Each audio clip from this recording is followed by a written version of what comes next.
नमस्कार, देवभूमि के दंगल में आप सभी का स्वागत है। मैं हूं आपके साथ गरिमा वाजपेयी। आज बात करेंगे चुनौतियों भरे पंचायत चुनाव की।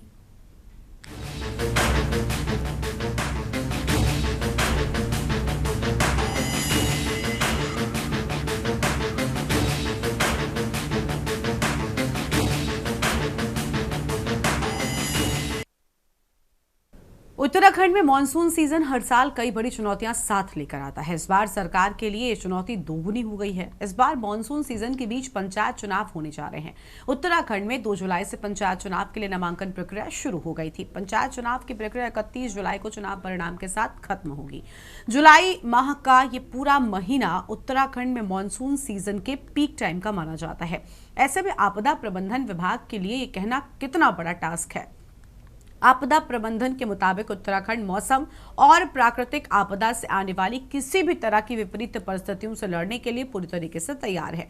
उनका कहना है कि जिला प्रशासन लगातार आपदा प्रबंधन को लेकर अलर्ट पर है। प्रदेश में पंचायत चुनाव शुरू हो चुके हैं, आचार संहिता लगी हुई है, लिहाजा राज्य निर्वाचन आयोग द्वारा भी लगातार जिलाधिकारियों को जरूरी दिशा निर्देश जारी किए जा रहे हैं।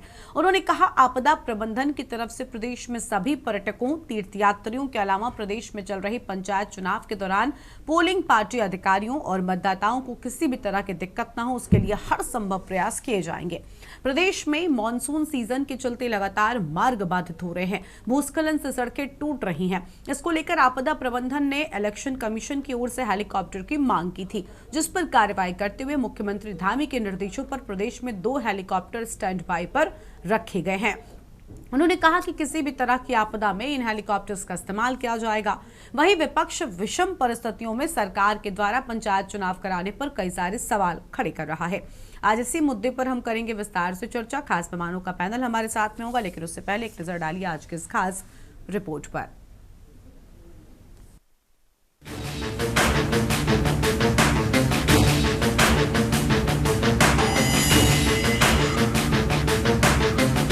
उत्तराखंड में पंचायत चुनाव की सरगर्मियां अब धीरे धीरे अपने चरम की ओर हैं। एक तरफ जहां पूरे प्रदेश में मानसून सीजन रफ्तार पकड़ता जा रहा है, तो वहीं दूसरी तरफ पंचायत चुनाव का जोश भी बढ़ता जा रहा है। ऐसे में बुधवार देर शाम भारतीय जनता पार्टी ने अपने पंचायत में समर्थित प्रत्याशियों की घोषणा कर दी है।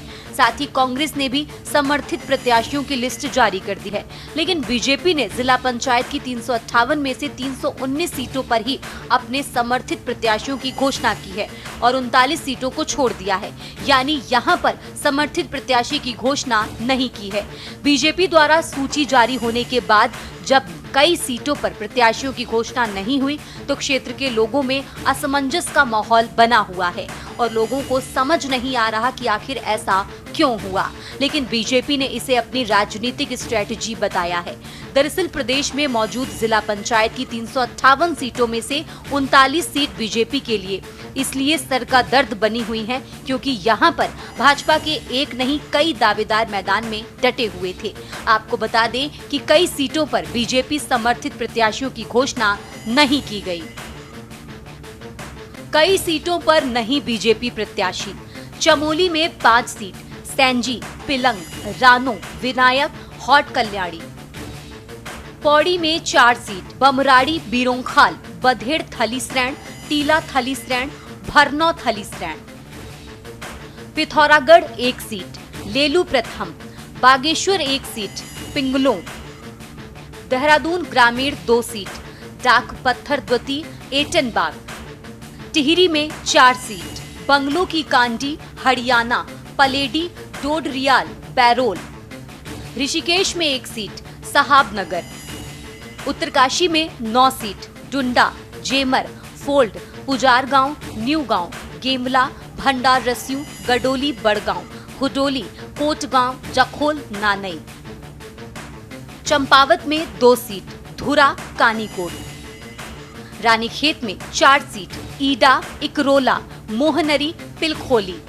उधम सिंह नगर में 1 सीट, भंगा। नैनीताल में 5 सीट, ककोड़, बडोन, सूपी, चापड़, बज्जी बंगर। 7 जुलाई से 9 जुलाई तक नामांकन पत्रों की जांच की जाएगी। 10 और 11 जुलाई को सुबह 10 बजे से शाम 4 बजे तक नाम वापसी की तारीख रखी गई है। 2 चरणों में त्रिस्तरीय पंचायतों के चुनाव होंगे। पहले चरण के चुनाव चिन्ह का आवंटन 14 जुलाई को किया जाएगा। पहले चरण का मतदान 24 जुलाई को होगा। दूसरे चरण के लिए चुनाव चिन्ह का आवंटन 18 जुलाई को किया जाएगा। दूसरे चरण का मतदान 28 जुलाई को होगा। दोनों चरणों के चुनाव की मतगणना एक साथ 31 जुलाई को होगी। टिहरी गढ़वाल के धनोल्टी विधानसभा के अंतर्गत पड़ने वाली बंगलो की कांडी सीट की बात करें तो भाजपा को यहां पर सीट खाली छोड़नी पड़ी, क्योंकि बीजेपी के कई मजबूत कार्यकर्ता यहां पर एक साथ मैदान पर चुनाव लड़ने के लिए डटे हुए थे। टिहरी गढ़वाल की जिला पंचायत सीट बंगलो की कांडी सीट पर अलमास गांव से अर्चना पवार, रोतू की बली से नीतू रावत और कैपंटी से सीता पवार ऐसे 3 टॉप कैंडिडेट थे जो कि बीजेपी की टिकट की दौड़ में सबसे आगे थे। ये टॉप 3 दावेदार भाजपा के पुराने कार्यकर्ता और बीजेपी की इंटरनल सर्वे में भी एक दूसरे को बराबर टक्कर दे रहे थे। यही नहीं, इन तीनों के अलावा भाजपा के दावेदारों की लिस्ट इस सीट पर काफी लंबी थी। लिहाजा पार्टी ने पूरी कसरत की, लेकिन इसके बावजूद भी इस सीट पर कोई फैसला नहीं आ पाया। आखिरकार इस सीट को इसलिए खाली छोड़ दिया गया ताकि यहाँ पर जिसे चुनाव लड़ना है वो अपने दम पर चुनाव लड़े, और बीजेपी को इस बात की अच्छे से जानकारी है कि यदि उनके कार्यकर्ता चुनाव जीत कर आता है तो वो बीजेपी का ही कार्यकर्ता कहलाया जाएगा और उसका स्वागत बीजेपी करेगी, यानी कि यहाँ पर बीजेपी को कोई नुकसान नहीं है। लेकिन यदि बीजेपी किसी एक प्रत्याशी को समर्थन देती है तो इनके अन्य कार्यकर्ता पार्टी से नाराज होकर छटक सकते हैं, जिसका नुकसान आगामी विधानसभा चुनाव में देखने को मिल सकता है। आपदा को देखते हुए चुनाव के लिए कंटीजेंसी प्लान बनाएं, ताकि चुनाव के दौरान बारिश या मार्ग बाधित होती है तो उस दौरान पोलिंग पार्टियों और मतदाताओं का आवागमन बाधित न हो। साथ ही मतदान की प्रक्रिया संपन्न होने के बाद पोलिंग पार्टियां सुरक्षित अपने गंतव्य तक पहुंच जाएं। बारिश या फिर सड़क बाधित होने के कारण पोलिंग पार्टियां, मतदाताओं और पर्यटकों को किसी तरह की कोई दिक्कत न हो। देखिए, माननीय राज्य निर्वाचन आयोग द्वारा जिलाधिकारियों को इस बारे में समुचित निर्देश दिया गया है और जनपदों से इस बारे में कार्रवाई की जा रही है। जहाँ तक आपदा प्रबंधन की बात है, आपदा प्रबंधन विभाग हर एक प्रकार से, हर एक परिस्थिति से निपटने के लिए पूरी तरह से तैयार है और जो गैप्स है उसका एनालिसिस भी कर रहे हैं हम लोग, और हम लोग अपना काम भी कर रहे हैं। जनपदों को भी हमारा निर्देश यही रहेगा कि जो भी माननीय निर्वाचन आयोग के आदेश होते हैं उसके अकॉर्डिंग कार्रवाई कराएं, और वर्षा के कारण या मानसून खराब होने के कारण या अतिवृष्टि के कारण कहीं भी रास्ता बंद न होने पावे, इसका ध्यान रखें। अवश्य, क्योंकि इस बार जो त्रिस्तरीय पंचायत निर्वाचन है वो मानसून में वर्षा काल में हो रहा है, तो इसका हमने विशेष ध्यान रखा है शुरू से ही, और जो संभावित परिस्थितियां हैं उसको देखते हुए सभी जिलाधिकारियों को बोला गया है कि वो एक कंटीजेंसी प्लान आपदा के दृष्टिगत निर्वाचन के लिए बनाएंगे, जिससे कि अगर वर्षा होती है या अतिवृष्टि होती है तो उसमें जो हमारे मतदान पार्टियां हैं उनका आवागमन बाधित ना हो, मतदाताओं को आवागमन बाधित ना हो, और जब संपन्न हो जाता है निर्वाचन तो सभी मतदान दल सुरक्षित अपने जो गंतव्य स्थान है वहाँ तक पहुँच जाएं। देखिए, भारतीय जनता पार्टी ने अपने जिला पंचायत सदस्य पदों के लिए अपने समर्थित प्रत्याशियों की घोषणा कर दी है, और भारतीय जनता पार्टी विकास के मुद्दे पर हर चुनाव को लड़ती है। हमारी डबल इंजन की जो सरकार है, चाहे हम आदरणीय नरेंद्र भाई मोदी केंद्र सरकार की बात करें या प्रदेश की आदरणीय मुख्यमंत्री पुष्कर सिंह धामी जी की सरकार की बात करें, हमारी डबल इंजन की सरकार ने उत्तराखंड राज्य को विकास की दृष्टि से बोलें या हर दृष्टि से बात करें, उत्तराखंड राज्य को देश और दुनिया में एक नई पहचान देने का काम किया है। वहीं पंचायत चुनाव की 358 में से 39 सीटों पर समर्थित प्रत्याशी न घोषित करने को लेकर हमने बीजेपी की प्रदेश प्रवक्ता कमलेश रमन से बात की तो उन्होंने इन सीटों पर समर्थित प्रत्याशी घोषित न होना पार्टी की एक सोची समझी रणनीति का हिस्सा बताया। कमलेश रमन का कहना है कि प्रदेश की सभी सीटों पर भाजपा के कार्यकर्ता ही जीत कर आएंगे, इसको लेकर वो पूरी तरह से अस्वस्थ हैं। उन्होंने कहा कि जिन सीटों पर समर्थित प्रत्याशियों की घोषणा नहीं की है वो पार्टी की स्ट्रेटेजी है और जो भी यहां पर जीत कर आएगा वो बीजेपी का ही होगा और बीजेपी इसका पुरजोर तरीके से स्वागत करेगी। वहीं कांग्रेस का कहना है कि बीजेपी को हार का डर सता रहा है।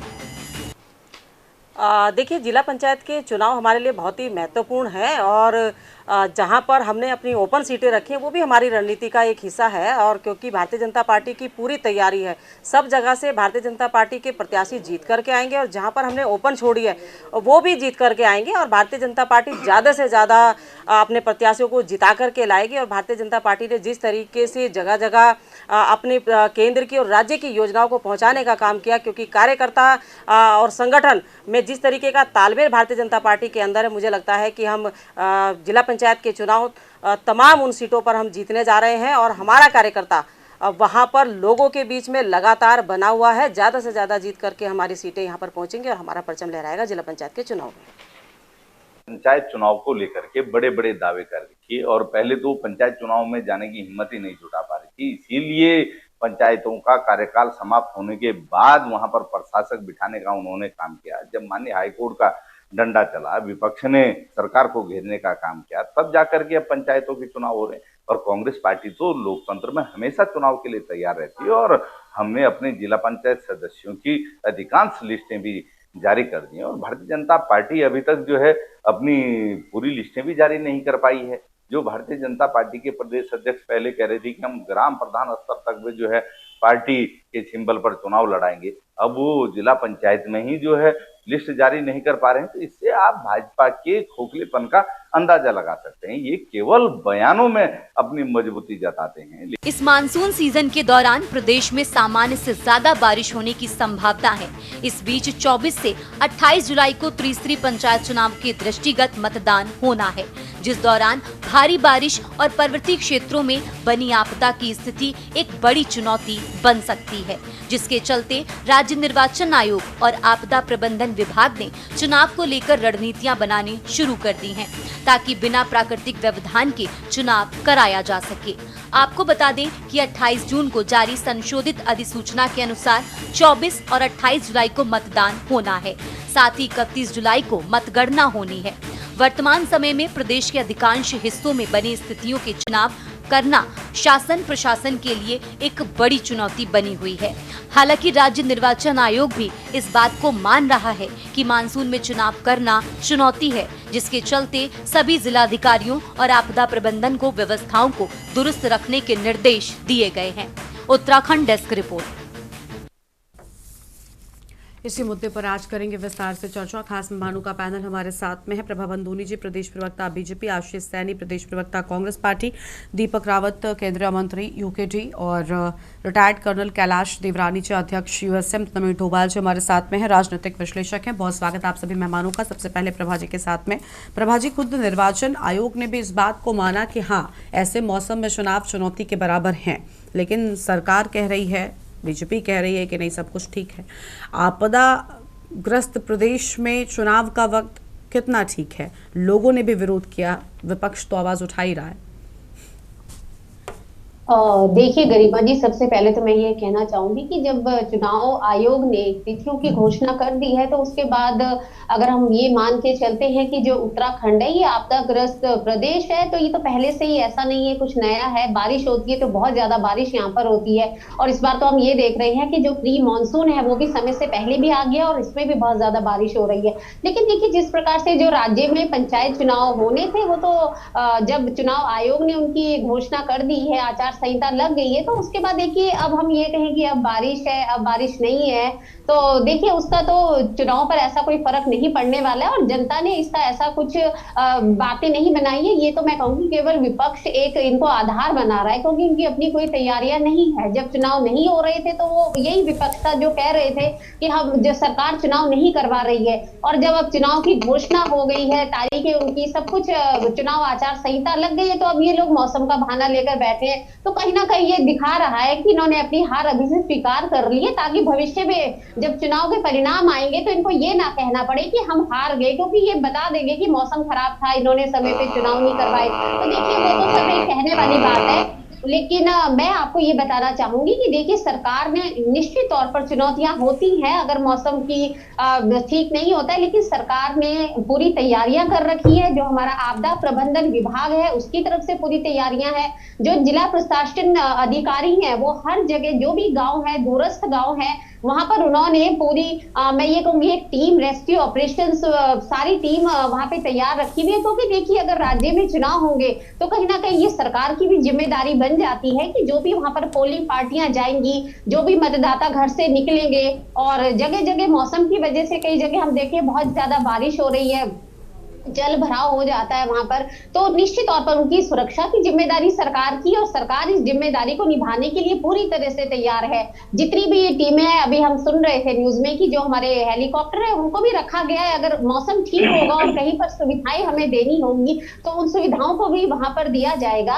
तो मुझे लगता है कि निश्चित तौर पर बारिश है, अगर पहाड़ का एरिया होता है, चुनौतियां तो रहती हैं, लेकिन उन चुनौतियों से सरकार पूरी तरह से निपटने के लिए तैयार है। तो हम चुनौतियों के साथ उनका सामना भी करेंगे, पूरी जिम्मेदारी के साथ सबको सुरक्षा भी मुहैया कराएंगे, चाहे वो पोलिंग पार्टी हो, चाहे हमारे मतदाता हो, चाहे वो स्थानीय निवासी कोई भी हो। लेकिन अब चुनाव में ये कह के बहानेबाजी करना ये विपक्ष का काम है कि मौसम खराब है, वोटर लिस्ट, इनकी खुद के उम्मीदवार आज इनके पास नहीं है। हम देखेंगे भारतीय जनता पार्टी ने अपनी सारी लिस्ट जारी कर दी है, हर जगह अपने नामांकन दे दिए हैं, लेकिन ये विपक्ष है जिनके पास अभी तक मैं ये कहूंगी कि अपने उम्मीदवार ही इनके पास नहीं है। किसको ये चुनाव मैदान में उतारेंगे? तो जहां तक सरकार है, इनको सरकार की तरफ से कोई चिंता करने की जरूरत नहीं है। मैं इनको आश्वासन देना चाहूंगी, ये जनता की चिंता कर रहे हैं, ये जनता की चिंता कर रहे हैं, और चुनाव में जो चुनाव के लोग होंगे, चुनाव अधिकारी होंगे, जो निर्वाचन के लोग होंगे, उनकी चिंता कर रहे हैं, इसमें गलत तो नहीं है। और ऐसे मौसम में, ऐसे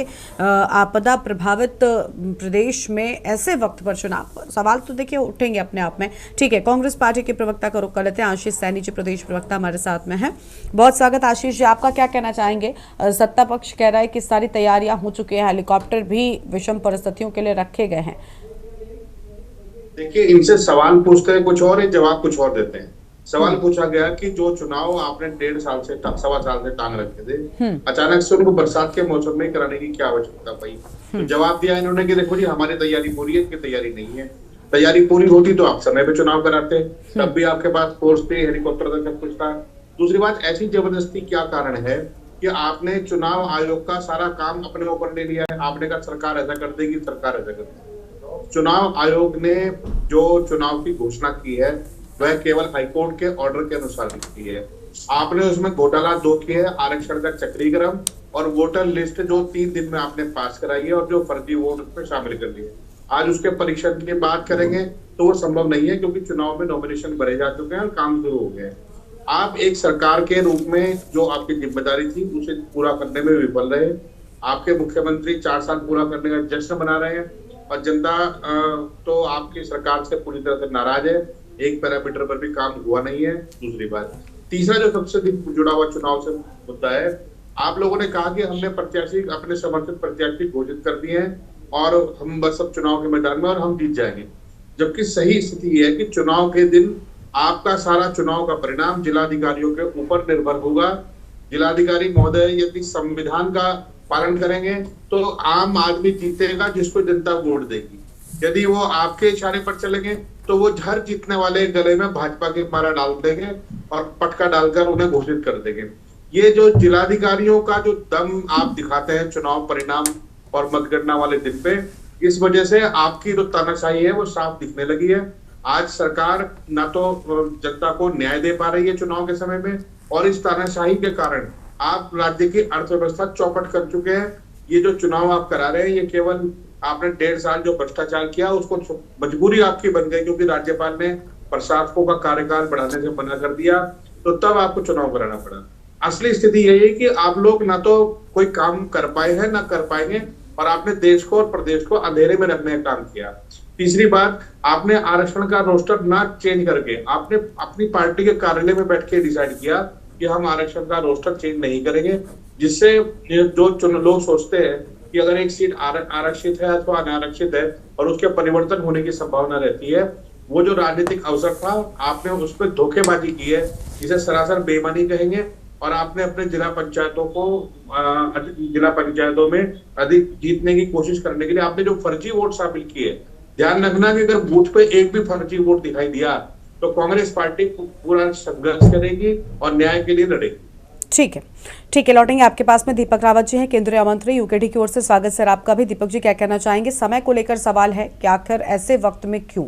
हालांकि सत्ता पक्ष बड़ी मजबूती और बड़े कॉन्फिडेंस से लगातार ये बात कह रहा है, हम लगातार इस पर चर्चा भी कर रहे हैं। उनका कहना है कि सभी स्थितियां ठीक है, लेकिन जो तस्वीरें आपदा के सामने आ रही हैं वो तो भयावह हैं। मतलब लोगों के भूस्खलन हो रहा है, अलग अलग जगहों पर लैंडस्लाइड्स हो रही है, रास्ते बंद हो गए हैं, संपर्क कितने गाँवों से पूरी तरीके से टूट चुका है, और ऐसे में चुनाव में सबकी सहभागिता कैसे संभव है?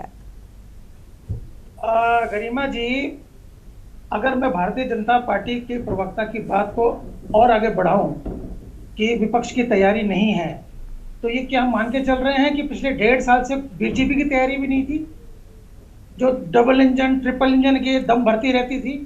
क्या ये कहना चाह रहे हैं कि अब हमारी तैयारी पूरी हो चुकी है 1.5 साल, इसलिए हमने ये तिरस्ते पंचायती चुनाव लड़ाए? इसका दूसरा पार्ट यही तो कहना चाह रहे हैं ना। इनका मतलब ये है कि अब हमारी तैयारी पूरी हो चुकी है, 1.5 साल हमने लटका दिया, प्रशासन को समय को नहीं बढ़ाया गया राज्यपाल द्वारा, अब हमारी तैयारी पूरी हो चुकी है। इनकी तैयारी, विपक्ष की तैयारी पूरी नहीं है। पर मैं आपसे पूछ रहा हूँ गरिमा जी, इस एक दम भरने से इनको ये अधिकार किसने दे दिया कि यहाँ की मासूम जनता को इस आपदा की स्थिति में, जब ये स्वयं कह रहे हैं कि प्रदेश आपदाग्रस्त है, खुद अपने उससे जुबान से बोल रहे हैं कि यहाँ पर तो आपदाग्रस्त प्रदेश है, आपदा आती रहती है, तो इनको चुनाव कराने की किसने कहा? कौन कह रहा है? जो तैयारी आपकी आज है, जो तैयारी 1.5 साल लगाई, वो आप 1 महीने बाद, 2 महीने बाद आप उसको चुनाव करा दीजिए। लेकिन इस वाले तर्क पर, इस वाले हार है ना आपके अनुसार, इस वाले तर्क पर सरकार की ओर से जवाब आता है कि हम जब चुनाव नहीं करा रहे थे तब सवाल था कि भाई तैयारी क्यों नहीं है, अब जब करा रहे हैं तब भी आपत्ति है। मैं आपके चैनल में पहले भी बोल चुका हूं, क्या मुख्यमंत्री जी और स्वयं भारतीय जनता की पार्टी के प्रवक्ता जिम्मेदारी ले रहे हैं? यदि एक भी इंसान की जान गई 24 और 28 तारीख को, तो मुख्यमंत्री जी इस्तीफा देंगे? कह दीजिए, जिम्मेदारी सरकार लेगी उस एक इंसान की भी। हमारी चिंता क्या है गरिमा जी? आपके सामने अगर विपक्ष बैठा हुआ है तो हमारी चिंता है कि चुनाव किसके लिए हो रहे हैं? भारतीय जनता पार्टी के लिए हो रहे हैं क्या, या जनता के लिए हो रहे हैं? गांव में जो लोग हैं जिनको अपनी सरकार चाहिए, अपने लोग चाहिए विकास के लिए, चुनाव उनके लिए हो रहे हैं ना, या भारतीय जनता पार्टी के लिए हो रहे हैं? मुझे तो ऐसा लग रहा है जैसे भारतीय जनता पार्टी के लिए हो रहे हैं, ऐसा प्रतीत होता है। हमारा कहना है कि यदि हम नहीं चाहते हैं कि 24 और 28 तारीख को कोई दुर्घटना हो, ये हम नहीं कह रहे हैं, पर मौसम अनुमान जो लगा रहा है, मौसम विभाग जो लगातार अनुमान लगा रहा है, वो कह रहा है कि बहुत ज्यादा अत्यधिक वर्षा होगी। हमारी आशंका क्या है? अभी समय है हमारे पास, चुनाव अभी 2 हफ्ते बाद है, चुनाव है, इन चीजों को आप संभाल सकते हैं। सही समय पर सही निर्णय सरकार को लेने के लिए चेता रहे हैं हम। यदि दुर्घटना होती है तो क्या भारतीय जनता पार्टी के प्रवक्ता या जितने के नेतागण कह रहे हैं कि हमारी तैयारी पूरी है, स्वयं मुख्यमंत्री जी कह रहे हैं हमारी तैयारी पूरी है, उपहास उड़ा रहे हैं वो विपक्ष का, यदि कोई ऐसी घटना घटती है तो क्या वो इस्तीफा देंगे? यदि वो देंगे, जिम्मेदारी ले रहे हैं, जिस प्रकार की जनता ने जिम्मेदारी दी उनको सरकार चलाने की, उनके लिए नीतियां बनाने की, तो यदि ऐसी जिम्मेदारी ले रहे हैं तो स्वागत है, तो विपक्ष क्यों उसका विरोध करेगा? पर ये ले तो सही, ठीक है, खाली ये आप एक देखिए। ठीक है, अभी जवाब लेंगे दीपक जी सत्ता पक्ष से। प्रभा जी कुछ कहना भी चाहती है और मेहमान भी लगातार जुड़े हुए, लेकिन उससे पहले देवभूमि के दंगल में एक ब्रेक के लिए यहाँ पर रुकते हैं, कहीं मजा आएगा, फौरन लौटेंगे। आप देख रहे हैं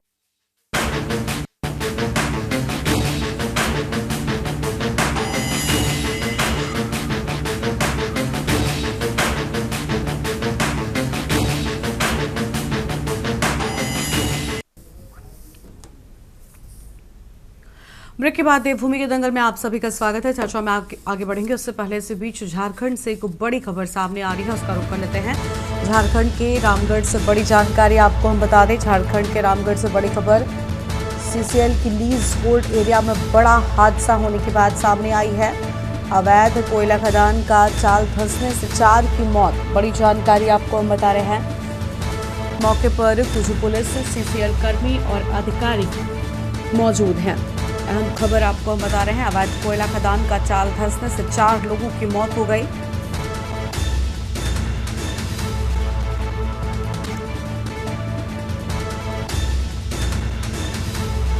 सीसीएल प्रबंधन की लापरवाही सामने आई है, बड़ी जानकारी आपको हम बता रहे हैं।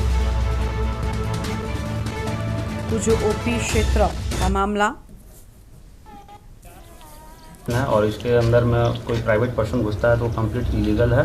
और कहीं ना कहीं आप देखिए सुरक्षा का कोई व्यवस्था नहीं है। आप बाउंड्री वॉल देखेंगे पूरी तरह से टूटा हुआ है, जो कि डीजीएमएस के गाइडलाइनों के खिलाफ है। और कोल माइंस रेगुलेशन एक्ट 1957 का रूल नंबर 107 का पूरी तरह से उल्लंघन है। तो इसमें कहीं ना कहीं सुरक्षा प्रहरियों का लापरवाही है, उनकी मिली भगत से इस तरह का कार्य होता है। आज अगर उनका जान गया है, अगर ये सुरक्षा में कहीं से चूक नहीं होने देते, इलीगल लोगों को या फिर प्राइवेट लोगों को प्रवेश नहीं करने देते, तो ये घटना नहीं होती। तो प्रबंधन इसमें दोषीवार है। आपने उनको जगह दिया घुसने का, तभी लोग घुसे हैं, अदरवाइज नहीं घुसते हो, क्योंकि उनके निगरानी में सारा कुछ है। यहाँ के जो सुरक्षा प्रभारी हैं उनके निगरानी में होगा, वो तो क्लियर देख ही रहे होंगे। लेकिन कुछ ले दे के लोग, अभी हमने ग्रामीणों से बात किया तो नहीं, वो लोग पैसा वैसा लेता है, करने दे देता है। तो कहीं ना कहीं ये सब। और इसी खबर पर बातचीत के लिए हमारे साथ हमारे संवाददाता सिकंदर शर्मा जुड़ चुके हैं। सिकंदर, सीसीएल के लीज होल्ड एरिया में बड़ा हादसा, 4 लोगों की जान चली गई है, पूरी जानकारी क्या आपके पास में? जी 4 धंसने से 4 लोगों की मौत हुई है और 4 घायल है। सीसीएल प्रबंधन की लापरवाही से ये घटी है घटना।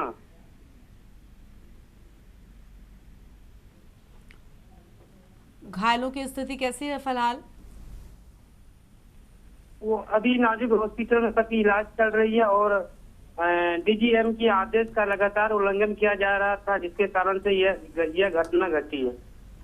बहुत शुक्रिया सिकंदर आपका हमारे साथ जोड़ने के लिए, हम जानकारी के लिए। तो ये बड़ी खबर आपको बता दें, बड़ा हादसा हो गया। खदान की चाल धंसने से 4 लोगों की जान चली गई है, 4 लोग लगभग गंभीर रूप से घायल बताए जाते हैं।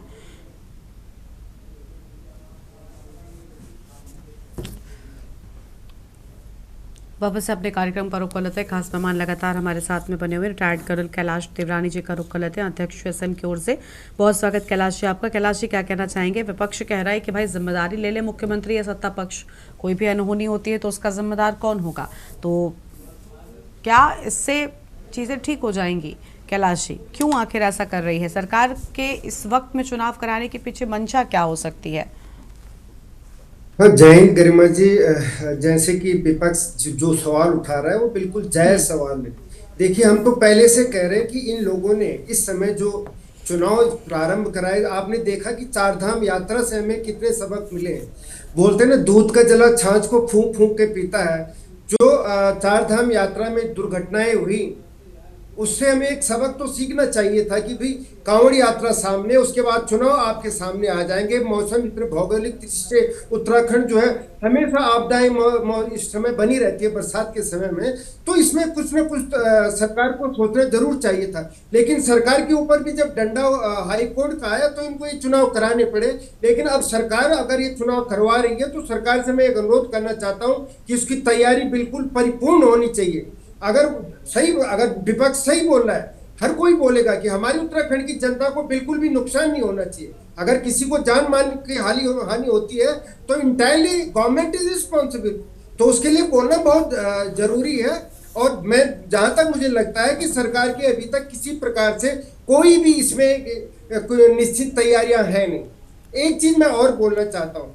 दूसरी बात, मुझे एक सवाल और सरकार के ऊपर मुझे एक प्रश्न लगता है कि मुझे कहीं से भी नहीं लगता, जैसी शुरुआत में ही जब चुनाव की डेट आई थी, लिस्ट बनी थी, उसी में करीब 3000 से 3500 तक की जो आपत्तियां आई थी, तो मुझे एक शक और होता है कि ये चुनाव कहीं भी मुझे नहीं लगता कि निष्पक्ष होने की संभावना होगी। और उसका प्रत्यक्ष प्रमाण जो अभी 358 में से 319 सीटों पर इन्होंने भारतीय जनता पार्टी उत्तराखंड की सरकार ने अपने प्रत्याशी खड़े कर दिए, लेकिन 39 सीटों पर भी अभी इनकी कोई नियुक्ति नहीं हो पाई है।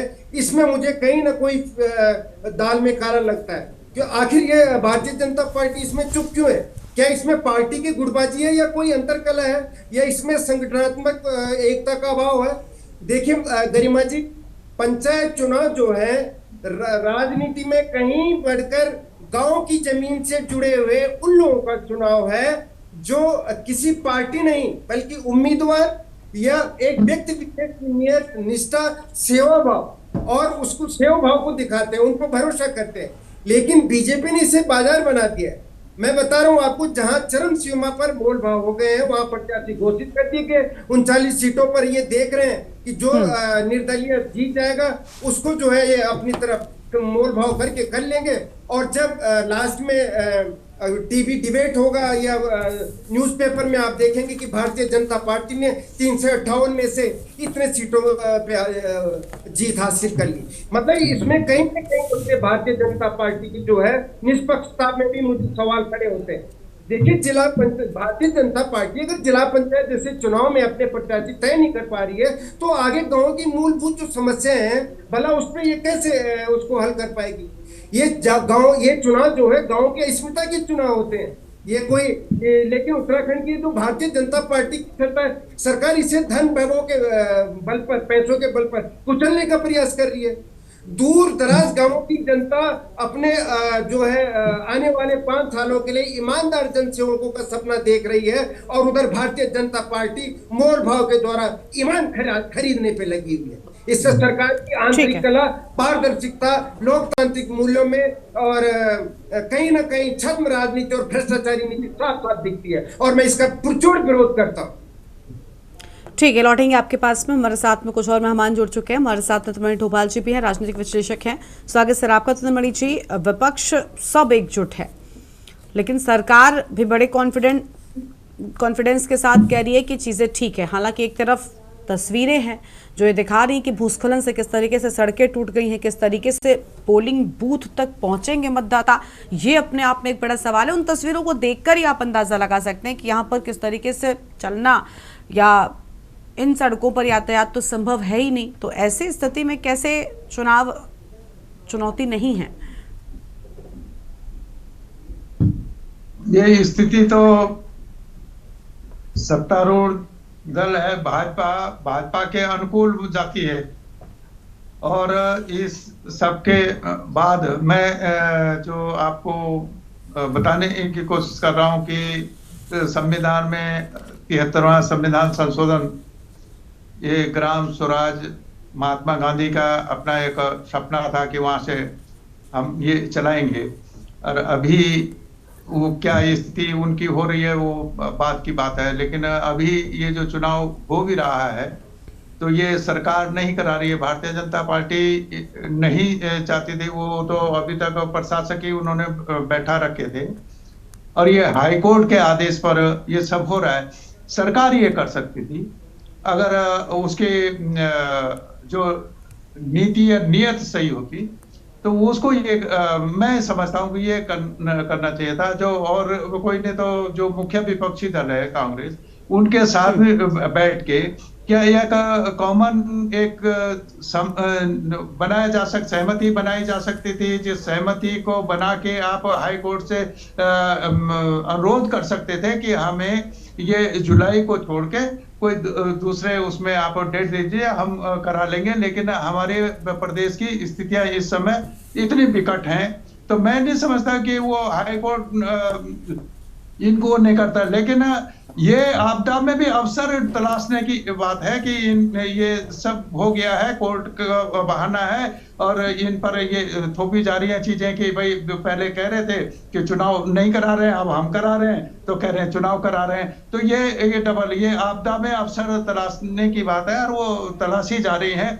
लेकिन अब इस बात का चूंकि अब हो गया है, डमरू बज गया है और ये संघनाद हो गया है, नामांकन शुरू हो गए, अब ये चुनाव होगा और इसमें ये परीक्षा होगी। ये खाली बीजेपी का सवाल नहीं है और मैं ये समझता हूँ जो प्रमुख विपक्षी दल है उनकी स्थिति भी बहुत अच्छी नहीं है। उन्हीं की कौन सी सूचियां अभी आ गई हैं।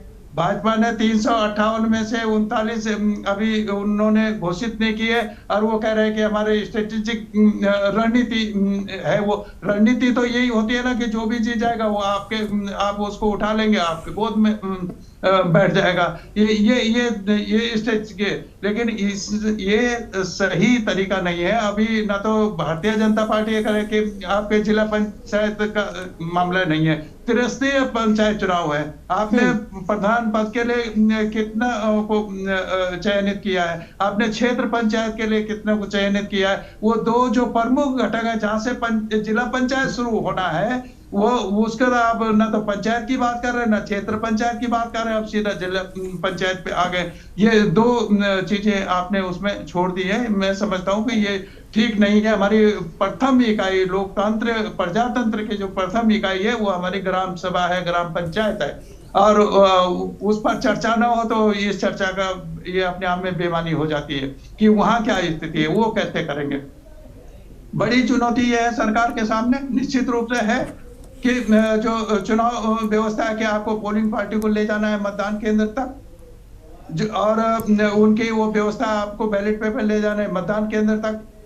और ऐसे विपरीत मौसम में रास्ते में कहीं सड़क धंस गई या वो गाड़ी किसी के जान माल का नुकसान हो गया, जो निर्वाचन कर्मी है वहां पर, वो हालांकि होता है कि उनका इंश्योरेंस वगैरह होगा, बीमा होगा, लेकिन हम वो रिस्क में क्यों लोगों की डालने के लिए इतने उतावले हो गए कि इसी समय हमको कराना है। आप कर सकते थे, हमारे पास अवसर था। अब न्यायालय कोई ये जनता के खिलाफ नहीं है, वो तो यही कह रहा था कि आप चुनाव कराइए। पहले जब कोर्ट ने कहा था तब तो आप अपील करने चले गए। अब शपथ पत्र देने के बाद भी आपका चुनाव आयोग हट गए सरकार, क्योंकि नहीं चाहती थी। अब आपने आपदा को ही अवसर में बदलने के लिए ये चुनाव राज्य के लोगों पे थोप दिया है, और अब उसका शंखनाद हो गया है। अब चुनाव हो, अब हमें कामना यह करनी चाहिए, व्यवस्था ये होनी चाहिए कि ये निर्विघ्न संपन्न हो, शांतिपूर्वक हो जाए। लेकिन क्या ऐसी व्यवस्थाएं क्या ऐसी व्यवस्थाएं संभव हैं? क्या इतने कम वक्त में ऐसी व्यवस्थाएं संभव हैं कि सही तरीके से ये चुनाव हो सके? क्योंकि आपदा के चलते प्रदेश में कई जगहों पर सड़कें टूट गई हैं। मॉनसून पूरे महीने के लिए रहने वाला, ये पूरा पीक पर है। रतन मणि जी। जी बिल्कुल है। यहाँ वो पोलिंग पार्टी वहां पहुंच भी पाते हैं कि नहीं पहुंच पाते, ये सुनिश्चित करना होगा। ठीक है। और ये खाली उन्हीं का सवाल नहीं है, भाजपा का ही सवाल नहीं है, सरकार का ही सवाल नहीं है। जो भी चुनाव लड़ रहे हैं, कांग्रेस भी है, दूसरे दल भी होंगे, और निर्दलीय, ये सबकी जिम्मेदारी, सारी जिम्मेदारी है कि प्रजातंत्र ठीक है। प्रभा जी से आप जवाब लेते हैं, ये व्यवस्था आगे बढ़े। ठीक है। प्रभा जी क्या कहना चाहेंगे? आप कुछ कह भी रही थी बीच में। सभी की बातें आपने सुन ली, पूरा विपक्ष एक साथ खड़ा है लगभग इस मुद्दे पर। सभी को शिकायतें कि भूस्खलन से सड़कें टूट गई हैं, स्थितियां इतनी खराब हैं, कई जगहों पर नदियां अपने रौद्र रूप में है, बाढ़ जैसी स्थिति है। और ऐसे में सबसे पहले तो पोलिंग बूथ तक निर्वाचन के लोग कैसे पहुंचेंगे, और उसके बाद आम जनता? देखिए गरिमा जी, मैं ये कहना चाहूंगी कि जो विपक्ष के आरोप हैं, देखिए मैं उनसे इत्तेफाक इसलिए नहीं रखती हूँ कि उनको बिल्कुल सरकार पर उनको भरोसा रखना चाहिए कि अगर हम ये जिम्मेदारी ले रहे हैं कि हम जो निर्वाचन जो यहाँ से पोलिंग पार्टी में यहाँ से जाएंगी, जो वहाँ पे गांव में मतदाता है, उन सबके लिए हम काम कर रहे हैं। और देखिए अगर राज्य में चुनाव होंगे तो ये कैसे हम सोच सकते हैं कि सरकार ने वहाँ पे तैयारियां नहीं करी होंगी। जो प्रदेश में मौसम सही नहीं है तो किसी भी समय हर आपदा के लिए हमें तैयार भी रहना पड़ेगा।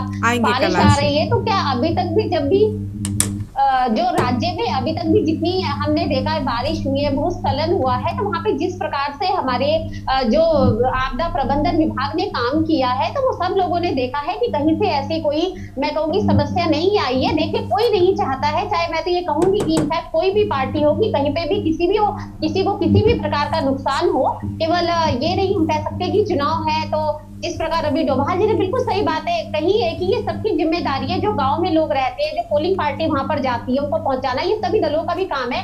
एकजुट होकर, ठीक है चुनाव के बाद हार जीत एक अलग चीज होती है, लेकिन जब चुनाव जो संपन्न करवाने होते हैं वो कहीं ना कहीं देखिए सरकारी मशीनरी है वो अपनी जगह है, सब अपनी जगह काम करते हैं। तो ये बहुत बड़ा मैं कहूंगी कि जिम्मेदारी सबकी बन जाती है कि राज्य में चुनाव है तो सबको सहयोग इसमें करना चाहिए।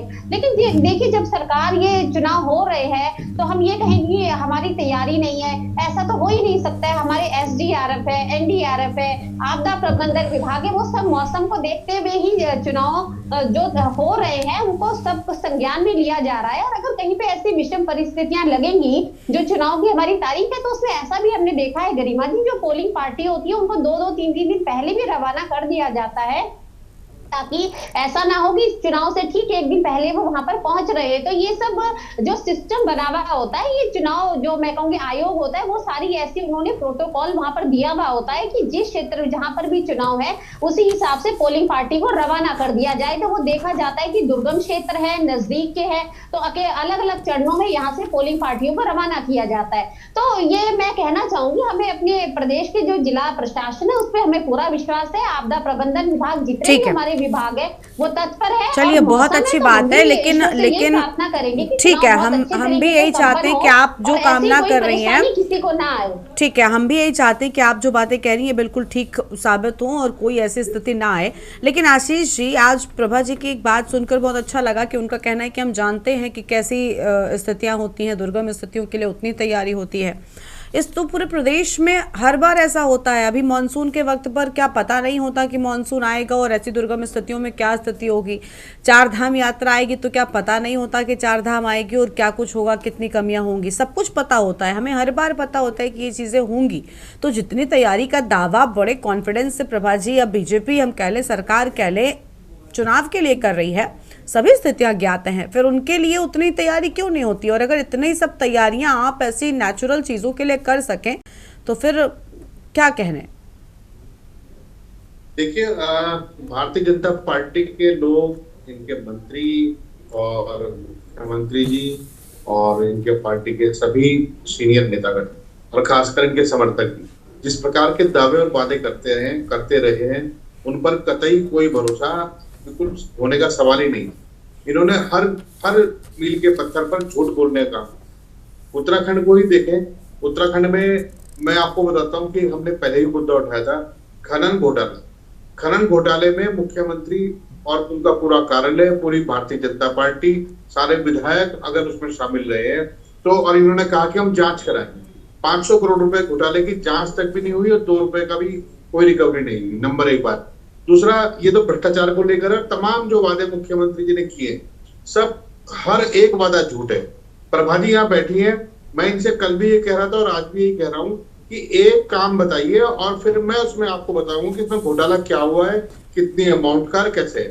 जब ये उद्यान घोटाला जो सबसे चर्चित घोटाला इस सरकार का है, उसके बारे में बात करने को तैयार नहीं है, तो तमाम छोटे मोटे घोटालों की तो बात करना ही मुश्किल है। ये एक बात। दूसरा, इन्होंने कहा कि हम प्रबंधन कर लेंगे, क्योंकि सच्ची बात यह है कि राजभवन की फटकार के बाद इन्हें आनंद फानंद में कोर्ट के आदेश से चुनाव कराने पड़ रहे हैं। और इन्होंने जो सरकारी वकील अपॉइंट किए हुए हैं, कहीं अजय भट्ट जी की पत्नी है, कहीं कोई RSS वाले का रिश्तेदार है, कहीं कोई भाजपा के किसी पदाधिकारी का रिश्तेदार है। आशीष जी, अब आप इस चीज से बाहर निकल आइए। चुनाव होने वाले हैं, आप चुनाव की तैयारी के बारे में बताइए। आप वही चुनाव के राग अलाप रहे हैं। अरे आप अगर थोड़ा सा संयम रख के सुन लेंगे तो आपका क्या बिगड़ जाएगा, मुझे बताइए। पहले आप मेरी बात सुन तो लीजिए, मेरा सेंटेंस पूरा नहीं हुआ। वो जो वकील रखे हुए हैं, सरकारी वकील, नहीं। अरे प्रभा जी शांत हो जाइए। प्रभा जी सुन तो लीजिए पहले। प्रभा जी प्लीज शांत हो जाइए। मैडम एक साथ नहीं बोलिए। आशीष जी आप बोलिए। यही बीमारी है। ये सुनते तो है नहीं। प्रभा जी आपको आवाज मिल रही है क्या? प्रभा जी प्लीज, मैडम शांत हो जाइए। अब तो आप जाइए ना चुनाव मैदान में। आशीष जी आप बोलिए। भारतीय जनता पार्टी का आपके पास आज उम्मीदवार नहीं है उतारने के लिए, और आप यहाँ पे अभी भी ठीक है प्रभा जी हो गया मैडम, आपके पास उम्मीदवार हैं, आपके पास इतना नहीं था कि आप सही समय पर चुनाव करा पाए, और आज बड़ी बड़ी बातें आप कर रही हैं। अब चुप रहिएगा थोड़ी देर। आशीष जी बोल रहे हैं, जब आपके पास आए सिर्फ तब बोलिएगा, बीच में नहीं बोलेंगे, एक साथ आवाज नहीं आती। आशीष जी आप बोलिए।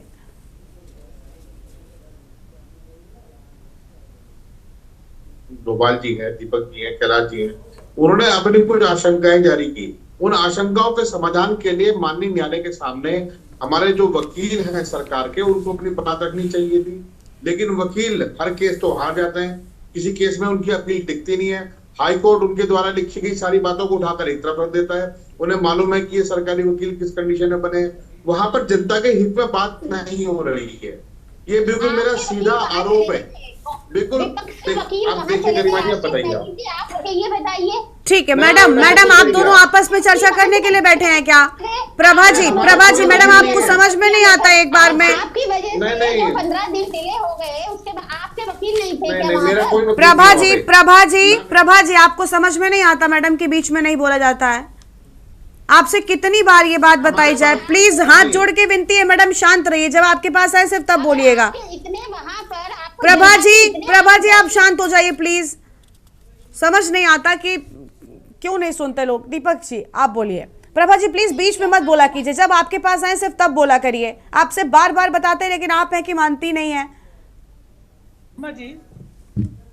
जी हाँ गरिमा जी, जो पैरवी हम आशीष जी हो गया। अब दीपक जी को सुन लेते हैं। आशीष जी प्लीज अब शांत हो जाइए। दीपक जी आप बोलिए। उनको भुगतने पड़ेंगे। ठीक है आशीष जी हो गया। आशीष दीपक जी बोलिए। मैं एक जानकारी पूरी पैनल के साथ शेयर करना चाहता हूँ, शायद आप बहुतों को पता होगी कि एक सामाजिक संगठन है उत्तराखंड का जिसने हाई कोर्ट से अपील करी है, कोर्ट से अपील करी है कि इस चुनाव को थोड़ा डिले किया जाए। हाँ। जो आशंका जता रहा है उन्हीं आशंका को उन्होंने रखा है। मैं तो सिर्फ आपके माध्यम से भारतीय जनता पार्टी के प्रवक्ता और जो सरकार शासन कर रही है उससे पूछना चाहता हूं कि क्या वो उस एप्लीकेशन के साथ हैं? वो तो किसी विपक्ष ने नहीं करी है ना, वो किसी विपक्ष के किसी दल ने तो भेजी नहीं है, वो सामाजिक संगठन ने करा है। और उनका भी जो कारण है वो ये नहीं है कि राजनीतिक रूप से, उनका भी विशुद्ध कारण सिर्फ ये है कि जो परिस्थितियां हैं वो प्रतिकूल हैं इस समय, और उस समय हम चुनाव में अगर जनता को झोंकते हैं तो हम कहीं ना कहीं पर जाने अनजाने में उनकी जान माल के नुकसान को न्योता दे रहे हैं। इस समय इस परिस्थिति से अगर बचा जा सकता है या सरकार बच सकती है तो वो निर्णय ले या कोर्ट निर्णय दे ताकि सरकार इस पर निर्णय ले।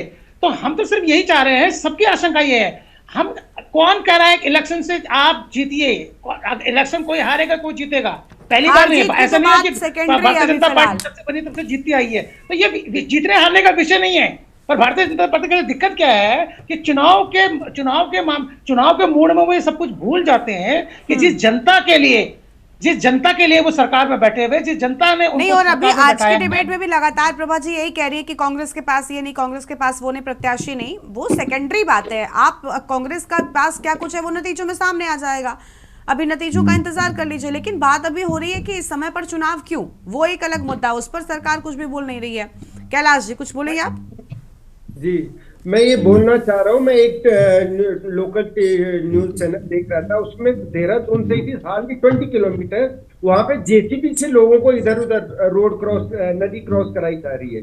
जब देहरादून जो कि हमारी राजधानी है उस क्षेत्र में आजकल ऐसी परेशानी है, तो ऊपर पहाड़ों की स्थिति देखिए। चुनाव आयोग क्या वहां ये बोल रही थी कि हमारी पूरी व्यवस्था वहां पर है कि चुनाव आयोग पहाड़ों में भ्रमण करने गया था, उसने ग्राउंड लेवल में धरातल पे देखा कि जनता की क्या समस्या है। इस प्रकार की बातें बनाना, ये बोलना अलग बात है और ग्राउंड में उसको करना ये बहुत अलग बात है। और उसका ज्वलंत उदाहरण आपने देखा होगा, ये जो 4 धाम यात्रा हुई थी, इन्होंने बोला कुछ और करीब 3-4 महीने में इतनी सारी दुर्घटनाएं देखने को मिली कि एक एग्जाम्पल इन्होंने सेट कर दिया कि बाहर का जो तीर्थ यात्री है उत्तराखंड आने में डर रहा है। तो इन लोगों को जो है, आप देखिए, सरकार हो, आपके पास जिम्मेदारी है, आप पूरे उत्तराखंड को रिप्रेजेंट कर रहे हो, तो आपका फर्ज बनता है कि जो आप बोल रहे हो वो धरातल में भी होना चाहिए। ये नहीं है कि आप जो अंधाधुंध बोले जा रहे हैं कि आप ही सही हैं क्योंकि आपके पास सत्ता है। आप विपक्ष की बात को सुनिए, उस पर मनन करिए और उसको धरातल पे उतारने का प्रयास करिए, क्योंकि आपकी गलतियों की वजह से, आपकी कमियों की वजह से आम जनता जो है परेशान हो रही है। और दूसरी बात मैं ये बोलना चाह रहा हूँ, 39 सीटों में आपने क्यों प्रत्याशी घोषित नहीं करे? आप देख रहे हैं जो निर्दलीय जीत जाएगा उसको पैसे दे के अपने साइड करके और वाही लूटना आप शुरू कर देंगे। आपकी नीति में हमेशा खोट रहा है और उससे हमें बिल्कुल आप पे विश्वास नहीं है, और इसलिए हम बार बार आप पे प्रश्न चिन्ह खड़ा करते हैं और बार बार आप पे सवाल उठाते हैं। ठीक है सर, ठीक है। प्रभा जी कुछ कह रही है। प्रभा जी जल्दी से सर, क्लोजिंग टाइम है अभी। हाँ देखिए गरिमा जी, ये भारतीय जनता पार्टी पे बार बार ये आरोप लगा देना कि लोग इनके साथ चले जाते हैं, ये ऐसे लेके, देखिए आज भारतीय जनता पार्टी एक विचारधारा की पार्टी है। मैं ये स्पष्ट कर देना चाहती हूँ, अगर कोई कार्यकर्ता या लोग जीतने के बाद भी आते हैं या पहले भी हमसे जुड़ते हैं तो वो स्पष्ट बताए कि एक भारतीय जनता पार्टी है जो किसी परिवार की पार्टी नहीं है। हम केवल वादे नहीं करते, हम धरातल पर काम करते हैं। अगर हम धरातल पर काम नहीं करते तो देखिए गरिमा जी, एक पार्टी को मापने का जो पैमाना होता है क्या होता है? क्या चुनाव एक पैमाना नहीं होता है? हर यही कहता है कि अगर आप काम नहीं करोगे तो जनता आपको सबक सिखाएगी, हर कोई यही कहता है। तो जब हम काम करते हैं तो लोकसभा में भी जनता का आशीर्वाद मिलता है, विधानसभा में भी जनता का आशीर्वाद मिलता है। उद्यान घोटाले के पैसे बांटकर आप चुनाव जीत रहे हैं। कहने का मतलब है हमारी जो रणनीति है वो केवल आशीष जी, ठीक है आशीष जी, अब उस बात को दोहराइए मत। आशीष जी अब देखिए, आप वही चीज दोहरा रहे हैं जो अभी आप प्रभा जी को कह रहे थे, बीच में मत बोलिए। उम्मीद है कि देखिए चुनाव जो है वो सही तरीके से और सही स्थितियों में पूरे हो सकेंगे, क्योंकि जिसको लेकर विपक्ष लगातार सवाल उठा रहा है वो कॉन्फिडेंस के साथ में सत्ता पक्ष कह रहा है कि चुनाव कराएंगे और कोई भी दिक्कत कहीं पर नहीं आएगी। ठीक है, बहुत शुक्रिया आप सभी मेहमानों का हमारे साथ जोड़ने के लिए, चर्चा में आने के लिए। तो नामांकन का दौर खत्म और अब चुनाव की प्रक्रिया होगी शुरू, लेकिन विपक्ष लगातार सत्ता पक्ष पर इस आपदा के समय में चुनाव कराने को लेकर बड़े सवाल खड़े कर रहा है। देवभूमि के दंगल में इतना ही। आप देखते रहिए न्यूज़ इंडिया। नमस्कार।